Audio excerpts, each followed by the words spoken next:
Hello అండి, ఈ video వచ్చేసి పఫ్ హ్యాండ్స్తో విత్ పోట్లీ బటన్స్ ఎలా పెట్టుకోవాలో ఈ వీడియోలో చూపిస్తానండి. ఎక్కడ స్కిప్ చేయకుండా చూడండి, మంచిగా అర్థమవుతుంది. నేను ముందే రెడీ చేసి పెట్టేసుకున్నాను అనమాట పోట్లీ బటన్స్ అనేవి.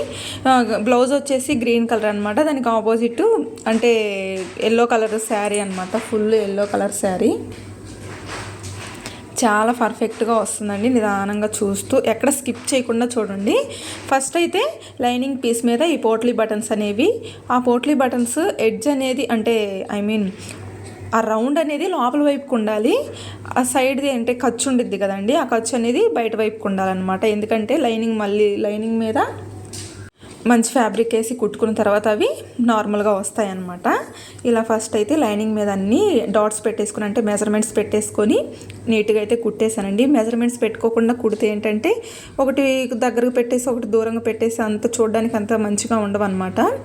ఇలా అయితే పోట్లీ బటన్స్ కుట్టుకున్న తర్వాత లైనింగ్ మీద మంచి ఫ్యాబ్రిక్ పెట్టేసి నిదానంగా కుట్టుకున్నానండి. ఫస్ట్ అయితే నేను సింగిల్ పాదం అనేది యూజ్ చేశానండి. ఫస్ట్ టైం అనమాట నేను సింగిల్ పాదం యూజ్ చేయడం. అది నాకు అంత పర్ఫెక్ట్గా రాలేదన్నమాట. అందుకనేసి నేను మళ్ళీ నార్మల్ పాదం పెట్టేసి బ్లౌజ్ అయితే హ్యాండ్స్ అయితే స్టిచ్చింగ్ చేసేస్తున్నాను. ఇప్పుడు ఇది మనం నీట్గా కుట్టుకున్న తర్వాత ఆ చుట్టూ లైనింగ్ మొత్తం ఎలా కుట్టుకుంటామో నార్మల్గా అలా కుట్టేసుకుంటున్నానండి. చూసారా ఇప్పుడు ఎంత మంచిగా వస్తాయో, నీట్గా వచ్చాయన్నమాట. చూసుకోవాలన్నమాట, అంటే కొంచెం థ్రెడ్ కనపడుతుందా లేదా అనేసి. థ్రెడ్ కనపడింది అనుకో అక్కడ కొంచెం కుట్టేసేసుకొని, థ్రెడ్ కనపడకపోతే నార్మల్గా రివర్స్ చేసేసుకొని చుట్టూ అనేది బ్లౌజు కుట్టేసుకుందాం అనమాట. అంటే లైనింగ్ ఎలా ఉంటుందో అలా కుట్టేసుకుందాం. ఇప్పుడు పైన అయితే కుట్టు వేసుకున్న తర్వాత ఎలా చేస్తానో చూడండి. ఇలా నీట్గా సర్దుకుంటూ ఆ పోట్లీ బటన్స్ దగ్గర నీట్గా కుట్టుకోవాలన్నమాట. నా వీడియోస్ కనుక నచ్చితే ప్లీజ్ లైక్ చేసి సబ్స్క్రైబ్ చేసుకోండి. ఇలాంటి వీడియోస్ ఇంకా పోస్ట్ చేస్తూ ఉంటానండి. చాలామంది లైక్ అంటే చూస్తున్నారు కానీ బట్ లైక్ చేయట్లేదు. మేబీ వాళ్ళకి నచ్చట్లేదో మరి ఎందుకో మరి నాకు రీజన్ అయితే తెలీదు. బట్ నాకు తెలిసింది నలుగురికి ఉపయోగపడుతుందనేసి నేను యూట్యూబ్లో ఇవి అప్లోడ్ చేయడం జరుగుతుందండి. ఎందుకంటే ఇప్పుడు ఆల్మోస్ట్ చాలామంది యూట్యూబ్లో చూసే నేర్చుకుంటున్నారు కదా టైలరింగ్ అనేది.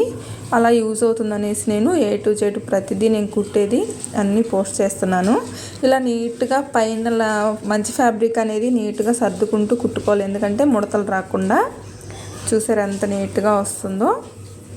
చుట్టూ అంచులు కుట్టేసుకున్న తర్వాత ఆ ఎక్స్ట్రా పీస్ అనేది కట్ చేసేసుకొని తర్వాత అంటే నేను నార్మల్గా కుట్టుకోవాలనుకున్నానండి. అంటే ఈ బ్లౌజ్ నాదేనమాట. ఇలా అయితే కొంచెం బాగుంటుంది, చూడడానికి నీట్గా ఉంటుంది అనేసి ఇలా కుట్టుకుంటున్నాను.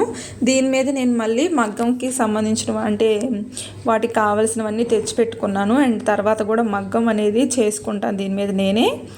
ఫస్ట్ టైం ఇలా ట్రై చేస్తున్నాను అనమాట. అంటే మగ్గం లేస్ అవన్నీ ఉంటాయి కదండి, అవన్నీ స్టోన్స్ అవన్నీ తెచ్చిపెట్టుకున్నాను అనమాట. ఆన్లైన్లోనే ఆర్డర్ పెట్టుకున్నాను.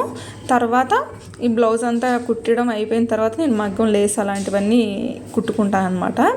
ఇప్పుడు నేను ఇక్కడ ఏంటంటే పఫ్ ఉంటుంది కదండి పైన, ఆ పఫ్ అనేది మనకి కొంచెం రావాలి అంటే ఎక్కువ కాకుండా కొంచెం రావాలంటే కుచ్చులు ఎలా పెట్టుకోవాలంటే చాలా దగ్గరికి అంటే మ్యాక్సిమం ఒకదాని కిందకి ఒకటి వెళ్ళిపోవాలన్నమాట. అలా వెళ్తేనే మనకి ఆ పైన పఫ్ అనేది చిన్నది వస్తుంది.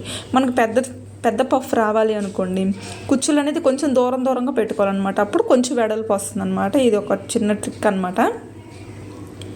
చిన్న కుచ్చులు పెట్టుకున్నాను, ఎందుకంటే లాస్ట్ టైం నేను నాది థర్డ్ బ్లౌజ్ అనమాట. అంటే పఫ్ హ్యాండ్స్ పెట్టుకొని థర్డ్ బ్లౌజ్ కుట్టుకుంటున్నాను. చూసారా, నేను కావాలనేసి కొంచెం దగ్గర పెట్టుకున్నాను అనమాట. కొంచెం పఫ్ వస్తే చాలు, చూడడానికి బాగుంటుంది నీట్గా అనేసి. చూసారా ఎంత నీట్గా వచ్చిందో. పోట్లీ బటన్స్ కూడా చాలా నీట్గా కుదిరాయండి. హ్యాండ్స్ అయితే ఫైనల్గా రెడీ అయిపోయింది. నా వీడియోస్ కనుక నచ్చితే ప్లీజ్ లైక్ చేయండి. Thank you so much. Bye.